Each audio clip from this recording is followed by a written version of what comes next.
And is that why you joined? Mr. Nawaz, would you agree with that? Agree with the assessment that Mr. Ali has made? And you yourself was also a member of Hizb ut-Tahrir.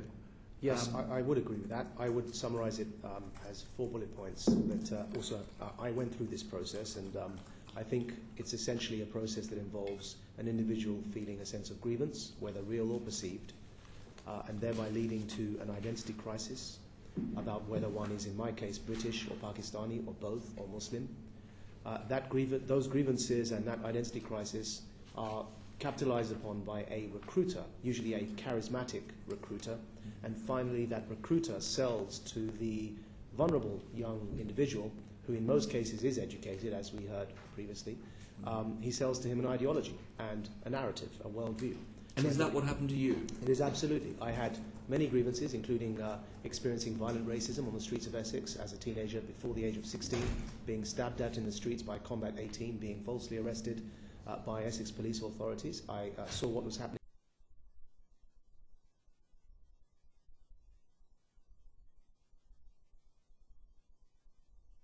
in Bosnia. That sense of grievance, which would ordinarily one would grow out of when they moved beyond their teenage years, was capitalized upon by a young medical student who was also a British-born Bangladeshi Muslim. He sold to me an ideology and a worldview that allowed me to frame those grievances as part of the Islam versus West narrative that Islamists and Al-Qaeda in particular are so adept at propagating. I'd just like to add, though, there's some interesting research that has been done that demonstrates it isn't necessarily grievances that's the start point. From a number of perspectives. One is actually grievances themselves exist. I think the world is full of problems, but it's often a lens or an ideology which makes you feel certain grievances, which exaggerates certain perspectives, or even actually makes you realise things that you probably wouldn't have in the past. Yeah. And your prison sentence, when you went to prison in Egypt, Mr. Nawaz, did that make you more radical or less radical? I think in referring to Congressman King's testimony, I must say that as somebody who has been arbitrarily arrested and detained without charge and witnessed torture in Egypt's jails, I'd like to state for the record that I do think waterboarding is torture, and I register my objections to anyone attempting to justify torture as a efficient or even morally justifiable means. I know that he didn't define it as torture, but I do define it as torture. And so for the sake of terminology, I shall say that anybody justifying waterboarding is morally on questionable grounds. Okay. In my own case, in Egypt's prisons, I was forced to watch one of my co-detainees electrocuted. I wasn't electrocuted myself. I was then interrogated, and we were cross-examined together, and my answers were used to further electrocute him before my eyes. And that particular individual remains... When you say electrocuted, you mean he had electrical shocks put to him? On his teeth and genitalia, yes. And did he die as a result of that? He's alive still. He's a British citizen, and he remains a member of the group that we were accused of belonging to. And I think that that's a very relevant anecdote for this committee, because I personally wasn't electrocuted, and I spent my time in prison studying from the original sources of Islam and coming to a conclusion that the ideology I'd adopted, known as Islamism, is a modern aberration, a twisted interpretation of Islam. But that particular individual, as in the case with most people who were subjected to torture in prisons, became more extreme. Yes. Mr. Ali, do you think there is a typical profile for those who are radicalised? I don't. I don't think there's a typical profile. Could be anybody. It actually could be anybody. I know that sounds quite... So the profile, they say it has to be a member of the Muslim community, is absolutely wrong. Well, I think it's not completely off the wall to suggest that it's easier to radicalise individuals that already belong to a faith using a specific religious trajectory. However, there are many individuals that we deal with that are actually converts.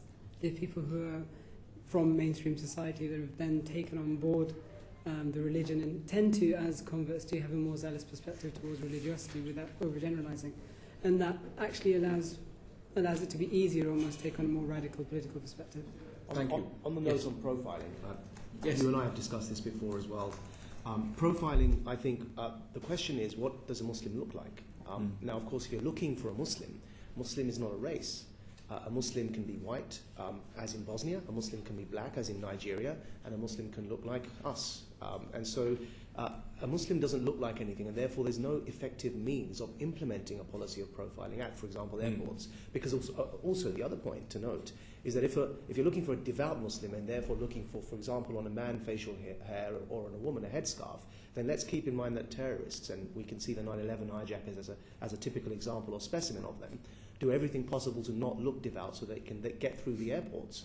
Now, of course, the Chechen Black Widows, who are women wearing jeans and T-shirts, were successful exactly because nobody expected women wearing jeans and T-shirts with their hair flowing to blow themselves up. So I think actually it can be counterproductive to set a profile and thereby give a warning light to terrorists of exactly who we're looking for, so they can go about recruiting the opposite of that profile. Of course, very helpful. Lorraine Fulbrook. Thank you, Chairman. I would just like to pick up on Mr. Ali's point. You started off by saying to the Chairman that there were 4 pathways that you had identified as the root causes of radicalisation, and you gave us 2, one being theology and one being through a political lens. What were the other 2? And the other 2 typically of individuals that we've dealt with in the last few years have been those who either have had personal grievances. These are individuals who are either from Pakistan, Afghanistan or Iraq who are now living within the UK. They've had family members who have suffered indirectly or directly as a result of actions that are taking place in those countries. They have very particular emotional grievances. They don't require a particular political ideology or even religion to be able to then radicalise them. They have certain emotions which are driving them. The other side of that is actually individuals who, and there's been targeted on this, is that people who are have particular mental health problems. It's easier for those individuals to be then targeted, focused, separated from their communities, their families and the environments around them. And we've seen that both in certain instances where individuals have tried to undertake violent acts, and also where individuals who we've come across in our work as people, in terms of de-radicalisation activities that we do. Oh, thank you. You're Bridget Phillipson. On the profile of those who may be radicalised, Mr. Nawaz, you touched on what I wanted to ask you. Are we talking more that it tends to be men as opposed to women? Is there a gender split that's been identified there? Because it's sometimes taken as an unwritten kind of assumption that we're talking about men here, but I appreciate that may be more complex. It is more complex. There have been many cases of female suicide bombers, but more numerous are female extremists who don't necessarily go on to become terrorists. There's absolutely no gender imbalance there whatsoever. In fact, in Indonesia, the particular group that both Rashad and myself used to belong to has more female members than male members. So I think the case of the Chechen Black Widows does demonstrate it's perfectly possible for women. In many cases, I mean, in one case, there's been a grandmother in Iraq who's been arrested attempting to blow herself up. So I think the danger of profiling is we're telling terrorists exactly what we're looking for so that they can subvert that criteria and look for somebody else. I mean, they use donkeys if they need to. And I would probably add 2 things. One is, statistically speaking, when looking at the convictions for individuals who've either undertaken terrorist acts or under the terrorism legislation in the UK, it is probably about 95% to 5% in terms of women and men. But having said that, we know that Al-Qaeda is specifically launching and targeting women for violent acts of radicalisation. So we know that Al-Qaeda specifically decided that one of the things they're going to focus on is getting women involved. In terms of the UK, understanding the profile is surely about, I appreciate the difficulties in what that can lead to, but surely in understanding the profile, and if we are talking about predominantly men who may be involved in, not so much in the groups, but in kind of violent activity, is that part of the way to actually addressing the problem and working with those communities, understanding the kinds of pull that those people, if we're talking about perhaps particularly young men, about the pull that they may feel towards certain groups or radicalisation? From the work that we're doing and the experience that we have, I think that any policy must be fluid. It must address the concerns of the day as they are. So as my colleague mentioned, the majority of convicted terrorists are men, but it must also recognise that's very easy to change. So any CT policy or counter-terrorism policy must be coupled with a counter-extremism strategy that works to subvert the future radicalisation of potential recruits. And in that strategy, it should address men and women because, of course, there is no gender imbalance in the number of women who join extremist organisations. The only thing I would add is probably that if you want to prioritise resources, then the statistical data is important in that regard. So if you're prioritising resources to where you're going to allocate them, then yes, you're looking at men, you're looking at between the ages of 25 and 38. you're looking at those 75% have been from the Indian subcontinent background, Pakistan, Bangladesh, etc. So from that perspective of prioritization of resources, I think the stats demonstrate there is this type of profiling as such in terms of where the majority have come from. But it's certainly not restrictive to only addressing those people. Excellent. David Winnick. Would it be right to say that the process of radicalisation really starts with trying to persuade young people, teenagers, that Muslims are being persecuted one way or another, particularly in many parts of the world, that it's the Western powers, the United States, Britain, France, who are doing their utmost to campaign and to defeat Islam? Is that the way in which the process works in the beginning? That's certainly a crucial component of the beginning stages of radicalization, to convince the young, angry person, male or female, that there is a war against Islam going on in the world, and to incorrectly present the West as a homogenous entity. Now, we've heard just in this testimony that there are even differences between America and Britain on many of these crucial issues. The West is not a homogenous entity, just as Muslims are not a homogenous entity.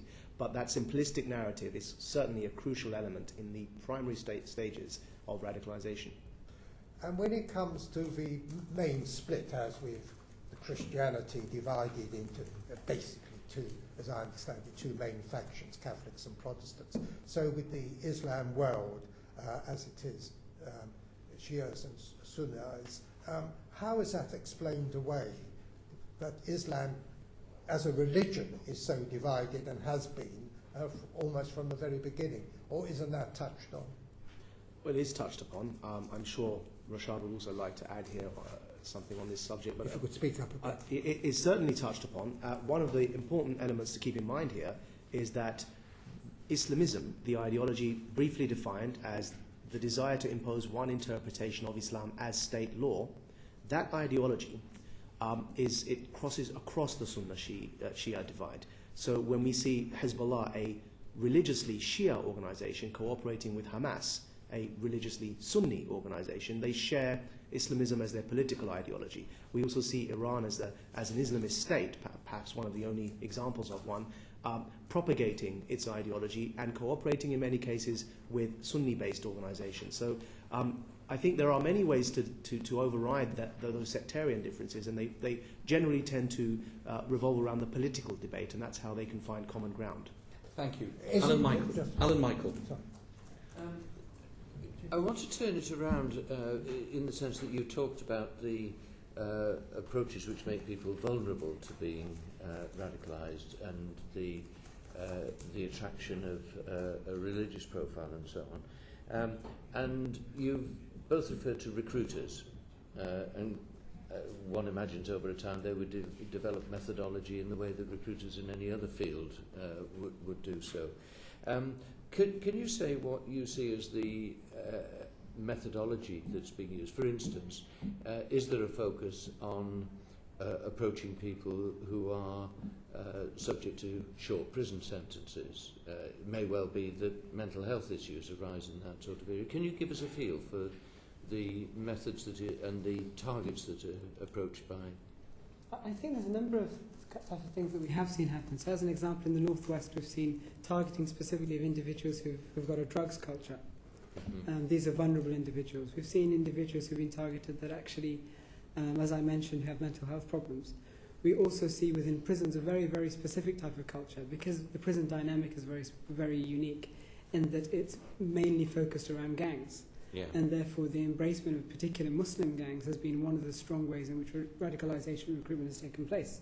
It's not quite the same as violent extremism in the terrorist sense, but it's often criminality that's justified on religious grounds. So there are probably different factors looking at it in that way. In terms of recruitment techniques, the recruitment techniques I think are probably divided in the sense that they're often around theological backgrounds of the specific organisation that we're talking about. So groups like Hizb ut-Tahrir, the process that Majid outlined in terms of looking at grievances, identity, radicalisation in terms of political viewpoint, and then filling in the theology to justify it, that's their set kind of pattern of process that groups like Hizb ut-Tahrir use. Again, looking at Salafi jihadi organisations, it's much more strictly theological. So if you look at the internet-based websites, their process is one very simplistic grievances and political outlook, and then a very heavy emphasis on this is puritanical theology, and this is the religious justifications for it. I agree with what Mr. Ali said. Yes, could I sort of take it on for that in terms of the reference to the gang culture? How important is that? It's an interesting one because we found in a recent visit that in Los Angeles this was an avenue that was being used to, if you like, recruit foot soldiers. Is that important in your experience in the UK too?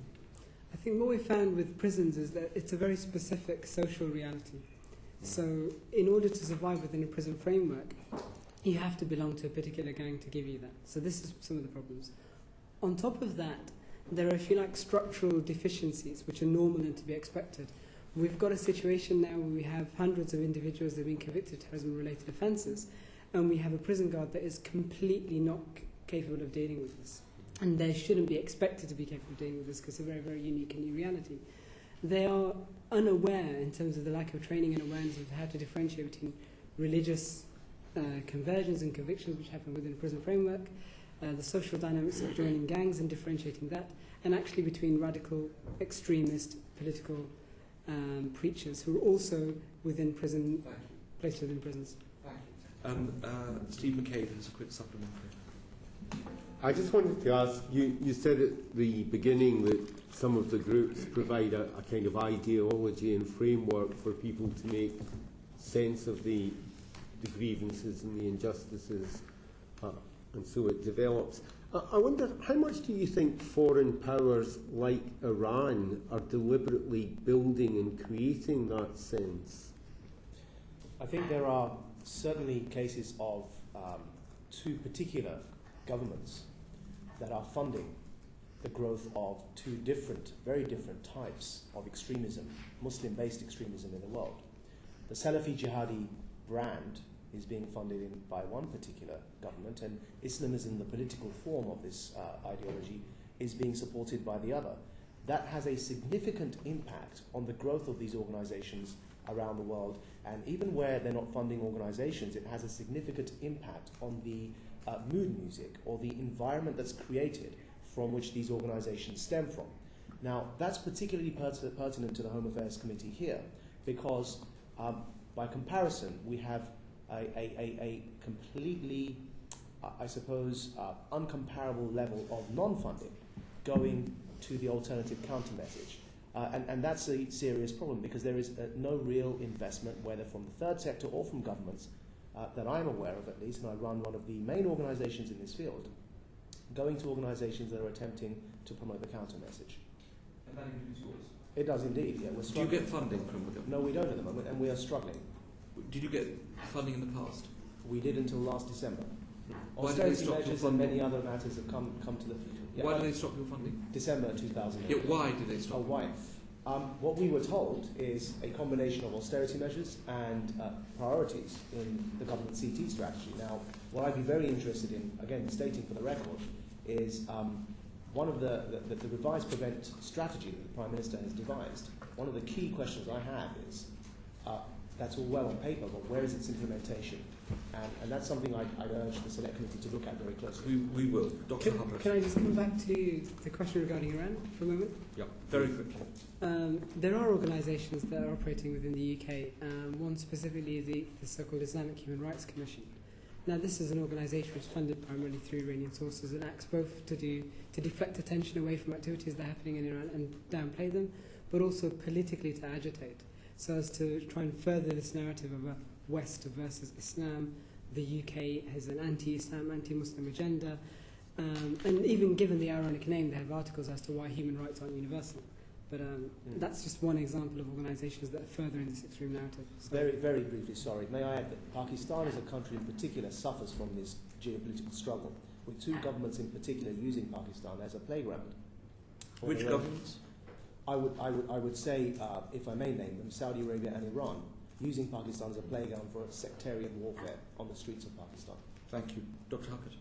Thank you. Both of you stepped back and became de-radicalised. can you tell us a bit more about what were the critical steps in that happening for you, and hence what we can learn to try to encourage other people to take the same steps? I think for myself, I think there's a number of things that I think are important. First was there's a kind of moral realization that actually with regards groups like Hizb ut-Tahrir and all extreme Islamist groups, if you like, they're built on an amoral framework, which is take away your natural sensibilities of right and wrong, good and bad, and replace them with a very extreme theology, which is actually there's no such thing as good and bad, it's only what God says. And so if God says this is good, then this is good. If God says this is bad, this is bad. And that taken coupled with a political point of view that you realise is actually quite ludicrous and unrealistic. So the idea that we should establish a global supreme leadership for a caliph to run the whole world at his disposal according to his religious proclivities, it's not easy to convince somebody of that idea unless it's religiously grounded. So unless it's absolutely grounded on religion. And the third thing really is that, as you can probably imagine, it's only tenuously linked to religion.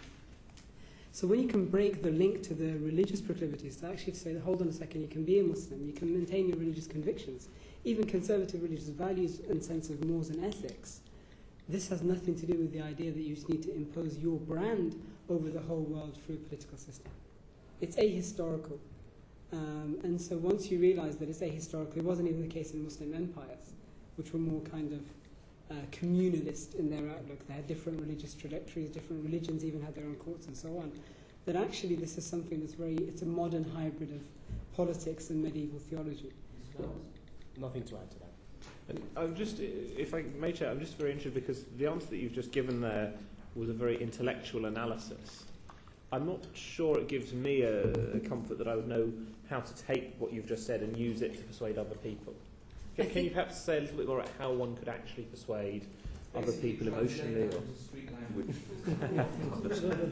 I think in the submission I gave, I tried to break it down.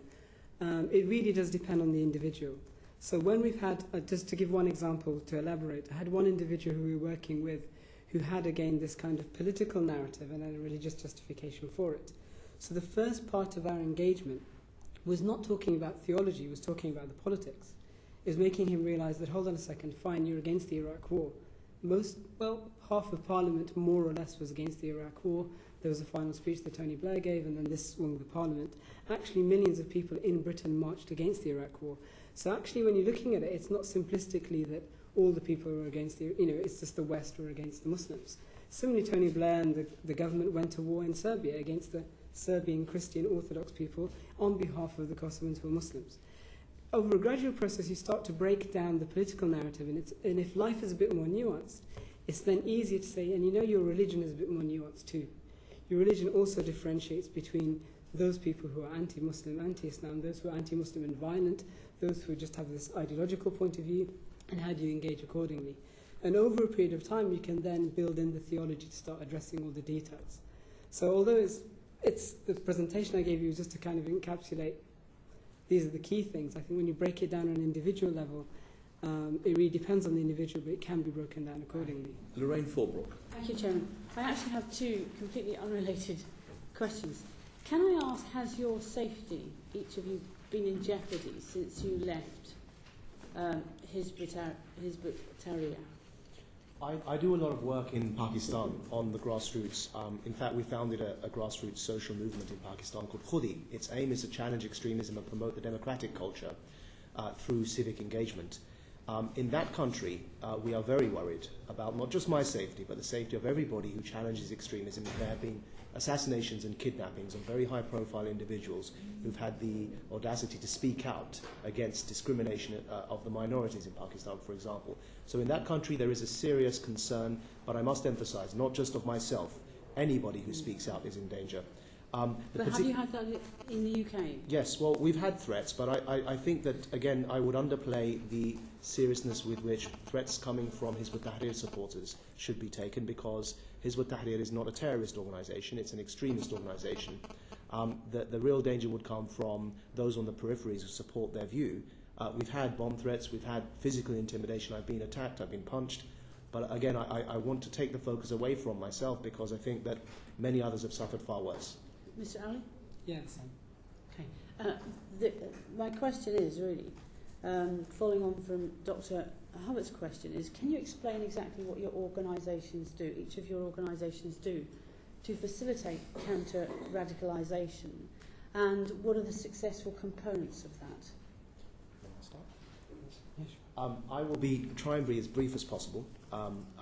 Big question. Of course, I will try and be, because we do quite a lot. You have got your brief of what you do, but if you could summarise for Mrs. Fallbrook, that would be great. So, in essence, we believe that the model that was initiated in America after 9/11, known as neoconservatism, is upside down. What I mean by that is, rather than bringing in a supply for democracy by going in with force into Muslim-majority countries, what needs to be done is a demand for democratic culture needs to be built on the grassroots, where the people themselves demand change.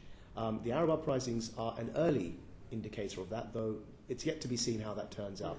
On the supply side, i.e. policy, we mirror that with policy advice given from Quilliam as a think tank. So we have two organizations working, one addressing the demand on the grassroots on the ground with youth in Pakistan called Khudi, and Quilliam addressing government policy across the West. And we're trying to tweak both the supply, i.e. policy, and the demand for democratic culture on the ground. That's a one-paragraph summary of what we do. There's much more. One-paragraph summary of yours? And what have you found that's worked for you as well? Yeah, go on, please. Oh, in terms of the work we do a number of different things, but basically one of the key areas of our work is actually de-radicalization efforts with prisons, probations, police, community-based organisations and through channel referrals. This involves working with individuals who are either very close to terrorist organisations, people who have been caught up with individuals who are being monitored, and therefore we seek to remove them from them, engage with them, de-radicalise them, and also work with those who are convicted of offences. The other areas of work include research, which looks at theological writing primarily and theological rebuts towards extremist ideology. And we also do a number of other activities that fall under that kind of remit. Michael Ellis. What are your views, if you can expand on these, as to the theory that the solution to countering radicalisation lies within the Muslim community itself, as opposed to governments and organisations? Do you think, for example, there's a role for non-violent extremists in working with the government and the Muslim community to counter radicalisation? What do you think would be the most effective methods of countering radicalisation? I think in terms of radicalisation, if we recognise that it's caused by more than just Muslims, meaning policy affects radicalisation, whether it's foreign or domestic, wars affect radicalisation, though they are not the only cause or perhaps even the main cause, but there are factors more than just policy, more than just ideology, more than just Muslims and more than just theology, then our solution must also be as holistic as the causes are. So in that sense, it's dangerous to just look at Muslims, though we must look at Muslims as part of the overall strategy. And I think that historically with the UK strategy, and the UK is far ahead of many other governments in this regard, the reaction of Muslims has been not looked at well enough. So, of course, there does need to be more focus there. With regard to your second part of your question on non-violent extremists and their role, I think we need a more nuanced approach to this. I think it's dangerous for ministers and for government to legitimise those who say, for example, that homosexuals should be killed, though they don't take action themselves. In their utopian state, homosexuals should be killed, or that Jews are an inferior race, or that women can't be heads of state, or that adulterers or those who have sexual intimacy before marriage should be stoned to death. If they aspire to these aims and they are physically recruiting people from the armies of Muslim-majority countries to initiate coup d'etats so they can bring these aims into power, that's not strictly terrorism, but it's certainly extremism. So you think those people with those views should be treated as pariahs? No, absolutely not. You don't think so? So coming back to the beginning of that sentence, nuance, what I would suggest is we need to distinguish between counter-terrorism, disengagement, de-radicalisation, counter-radicalisation and integration. And if I may, what I mean is CT is clear, counter-terrorism is clear for everyone. What that means, it's the actual law enforcement operations to stop the next bomb going off. Disengagement is to convince serving terrorists that they should put their arms down. Now, it's a very narrow and limited objective that occurs in, for example, cases of terrorists who are serving in prison, to convince them simply of a ceasefire. Now, in that context, in a very low-profile way, it may be okay to use extremists. But I say may, we have to be very careful as to who is used, and we have to be very careful as to how they are used and what level of public legitimacy they are given.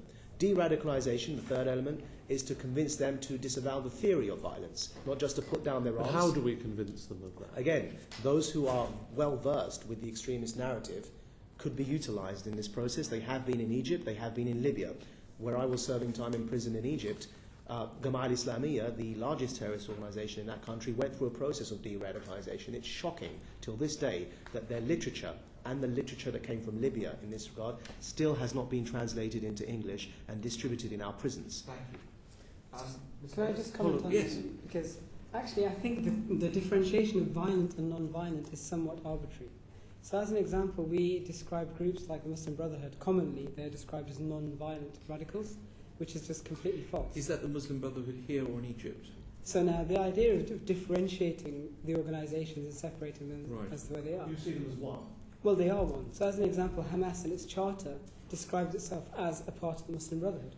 So effectively what they have done is they've separated out which activities, which organs of the same body do. So we're seeing this alignment taking place now within Egypt with Hamas and so forth and some of the problems they're accruing. Now, similarly, we see individuals who will be supportive of Hamas violence in the UK. So just to give an example, there are Azam Tamimi who will quite openly speak about why he supports suicide bombing, why he supports the actions of Hamas, which are terrorist actions. We're talking about killing children, women, and targeted actions against hospitals and so forth. So now, essentially, it's not a non-violent organisation. It's an organisation which doesn't believe in domestic violence. If you like, we want to talk about people who don't particularly want to kill us, but Jews in Israel, perfectly fine. Americans in Iraq, as an example, perfectly fine. And I don't just mean American soldiers. These people we talk about. So Yusuf Qaradawi. So it's impossible to do business with those people. I think it's actually, it conflicts with our laws and statutes that dictate that, hold on a second, where terrorism is illegal abroad and at home. It conflicts with our objectives in contest, which state very clearly we're not just talking about domestic terrorism, we're talking about terrorism across the world. And I think on a moral basis, I think it's fundamentally flawed. And a strategic perspective, I can't see how moving somebody from not undertaking violence here to only undertaking violence abroad. Okay, from a tactical point of view, it may lower the risk element for domestic violence, and it may contain them, but it's not de-radicalization. They have the same radical point of view, which leads to violence in the UK. So just to go back to the initial premise of the question, what do you think is the solution? I think what we've seen in our experiences is that you have to first of all analyse specifically on individual cases what are the motivating factors, what are the cognitive factors, what are the environmental issues. On an individual case-by-case basis, you can then develop alongside the mainstream authorities how to engage with those individuals, groups or organisations. That's on the kind of ground level de-radicalisation. On a societal level, we just have to define what it means and then stick to what it means as to how we view individuals. If we turn this around and we look at a right-wing organisation on the far right, because this is another area we work with, we would never send in somebody like Nick Griffin or somebody from the BNP to go and convince them that, you know something, these blacks, Pakistanis, Muslims, they're really bad, but maybe undertaking acts of violence against them isn't a great idea. We should take power, and then once we take power, we can really deal with them. I mean, that's probably not the best de-radicalisation strategy. But this is what is suggested. Ironically, this is what is suggested. So to give one final example, when looking at some of the literature of some of the Salafist organisations, you have them quoting scholars like Ibn Uthaymeen who say, quote unquote, Britain, France and America are not strong, are too strong for us to launch jihad against. So once we're strong enough and the leadership declares jihad, then we can. That's not a de-radicalisation message.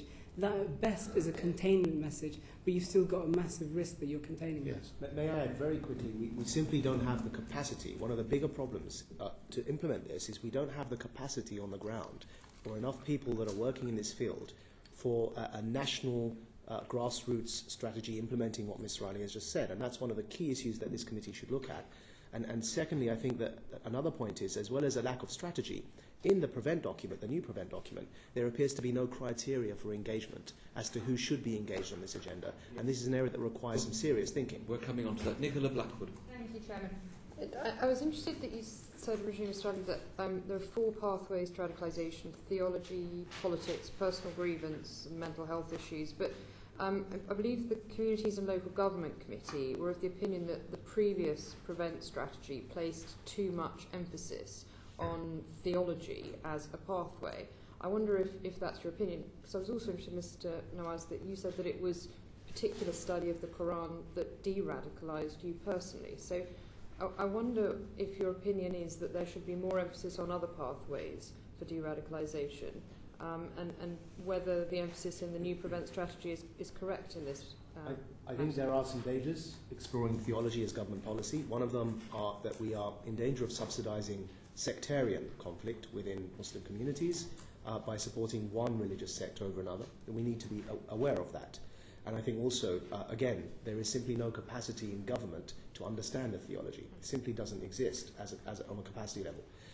I think that there is a way around that to avoid both of those dangers, and that is not to address theology in so much as to address pluralism within theology. One doesn't need to be a qualified theologian to be trained by those who have that knowledge to say that, look, what you're insisting is the only way to interpret texts. I have it as a matter of record isn't correct, because here are 10 other ways to interpret texts that are in these books that you also respect and that are grounded in historical study from traditional scholarly sources. So it's simply displaying the level of pluralism that does exist within theological context.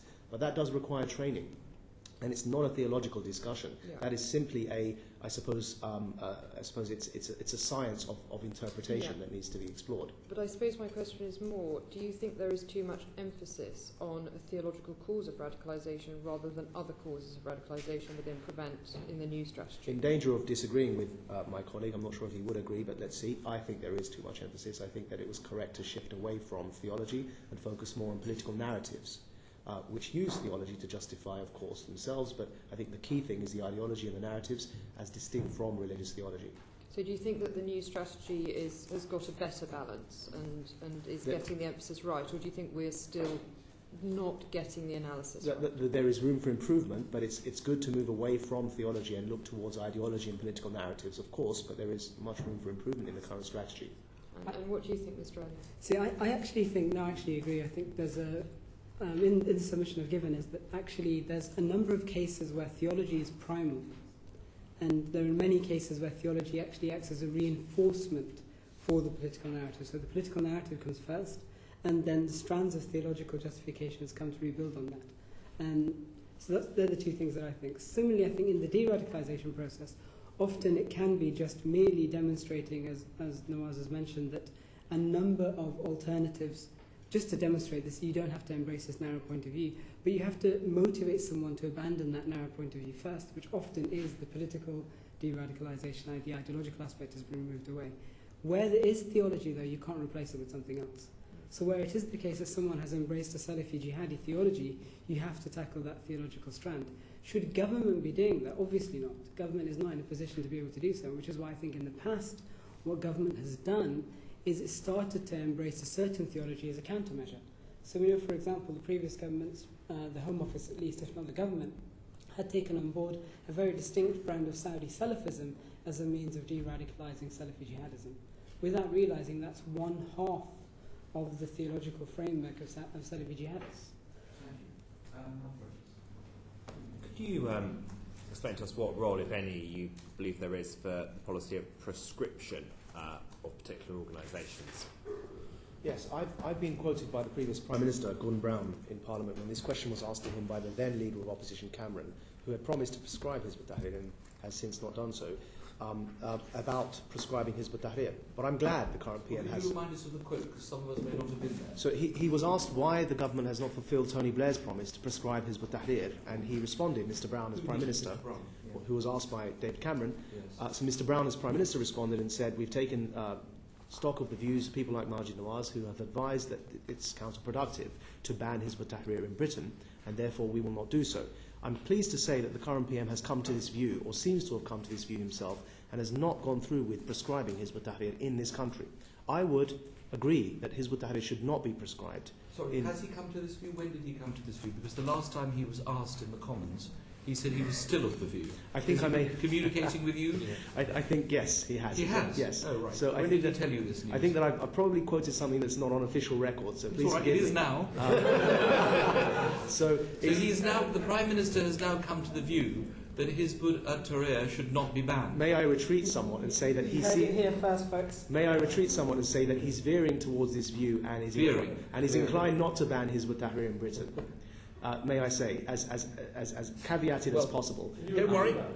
Sorry? Don't worry, we will write to him and ask him. Yeah, please do. But in Pakistan, I've got to add that I support the ban on Hizb ut-Tahrir in Pakistan. And the reason I make the difference is that in Pakistan, they are actively seeking to recruit army officers to overthrow the democratic regime. It's illegal to overthrow a democratic regime via a military coup by Pakistani law as well as international law.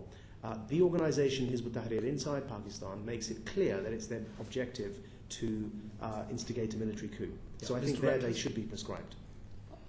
Just to clarify briefly, please, what is it that makes you think it is a bad thing to prescribe this organisation? Right. So I think legally and practically, it's not workable. So legally, if we were to prescribe organisations that operate in this country with no direct provable involvement in illegal activities abroad, then we would have to also look at banning the BNP just for their extremism, because Hizb ut-Tahrir's form of extremism, though actually slightly incomparable to that of the BNP, would fit within that category of extremism that doesn't directly advocate the use of violence within Britain. So it will cause us legal problems, but also I think practically the level of support that this organisation has had in the UK has been on the decline. In the early 90s, they were able to muster somewhere around 12,000 supporters for a conference. This year, their annual conference, they struggled to gather 3,000. So they have been in decline in this country. I would just add. Yes, Mr. Ali. First of all, in terms of prescription, obviously with groups like Hizb ut-Tahrir, there isn't a legal basis to do so. It's been looked at exhaustively by various different people. But moving away from Hizb ut-Tahrir to the whole issue of prescription, do you think this actually makes people more radical when they are prescribed, or less radical? This is the point I was going to make. I think the prescription practice we have has been, for want of a better word, it's been ineffective. So we have, for example, we had Al-Ghuraba banned initially. Al-Ghuraba was the group which was part of Al-Muhajirun. Al-Muhajirun was not banned, and then it was Sorry, could you repeat the name of the group? As Al-Ghuraba. And then we had Muhajirun banned. Muhajirun then reformed of Islam for UK, and then Islam for UK was banned. They've now reformed as Muslims Against Crusaders, and there's nothing there to ban them again. So we need to look at the prescription issue and see why they are banned and in what form. I think despite the promises of the Home Office and the government in the past to make sure that they will ban them irrelevant of the change of name, that's been not been done. Yes. The second thing is actually what's probably more effective is prosecuting individuals for violating laws, as opposed to just merely putting a ban out, which then allows them to reform, reshape. What we should have done is prosecute individuals when they violated laws and actually had the law be effective. Yes. Mr. Winnick and Ms. Blackwood have a quick supplementary. Mr. Yes, Winnick. on radicalisation, which I asked you previously, because of time, the Chair was quick, was rather understandably keen to press on. But just one question. Is anti-Semitism an essential element of radicalisation? The Jewish conspiracy take over the world, Jews dominate and control America. Is that absolutely essential to trying to indoctrinate people? It's a key part in what I call the narrative, the worldview that is propagated. There's a war between the West and Islam, and the West is defined in most cases as being controlled by the Jews. It's a key part of that narrative, and then Israel is put at the pinnacle of that conspiracy. Even the Sunni-Shia divide, by the way, is blamed on the Jews. Thank you. Ms. Blackwood. It was interesting to hear the evidence of Congressman King that in the United States they do not prescribe any extremist groups. I wonder if any analysis has been done by either of your organisations to look at the impact which that has on counter-terrorism or any of the extremist activity in the US, and whether we could look at a comparative study between the UK and the US. I think the only conversations I've had actually with American researchers, and from their perspective, it's just something that culturally is so it's so unfathomable for them to even consider banning an organisation. But does it cause more problems for law enforcement that they cannot prescribe organisations? Because we No. prescribe these organisations, but it obviously doesn't quite work if they reform and reform. So is it an effective means of enforcement in the UK? Well, I think what they do is they will mention organisations which they wish to prescribe, but not on the basis of banning their ideas, but actually those who are taking part in funding or organising terrorist activities. So in the past, they've prosecuted organisations like the Holy Land Foundation Group for funding Hamas. Okay. And then what they will do is they will take legal measures, stop their funding, disrupt their activities, and so forth. Very quick. 30-second answers to this question. Who funds you now if the government no longer funds you? Mr. Nawaz? Quilliam is struggling. It's funded by one or two third sector foundations. We've had to lay off 80% of our staff and reduce 80% of our costs, and are currently, I must admit, inefficient. Mr. Ali? We have private donations of individuals who wish to support activities that we do. We also engage in research alongside academic institutions. And in terms of radicalisation, very quickly, is it on the increase or decrease? Mr. Nawaz? I think non-violent extremism is on the increase, i.e. the ideology of Islamism, and it's in danger of, in many cases, trying to hijack the Arab Spring in some of those countries. I think the appeal of Al-Qaeda is on the decline, but that doesn't necessarily mean that it's been defeated. Mr. Ali? I think it is actually on the increase, and it's not Al-Qaeda is on the increase because I think as an organisation, I think we're fairly come to the conclusion it's less influential. But what we're having is a growth of lone wolf terrorism and also further radicalisation amongst youth. Brief, very quick, final question from Lorraine Fulbrook. Thank you, Chairman, but you asked my question about funding anyway. Okay, excellent. Mr. Nawaz, Mr. Ali, thank you very much for coming in to give evidence to help us begin this very important inquiry. We will be in touch with you again, and if you've got any other areas you think we should look at, please do let us know. Sure. Thank you. Order, order. Could I get the Chief Executive of the UK Border Agency, please?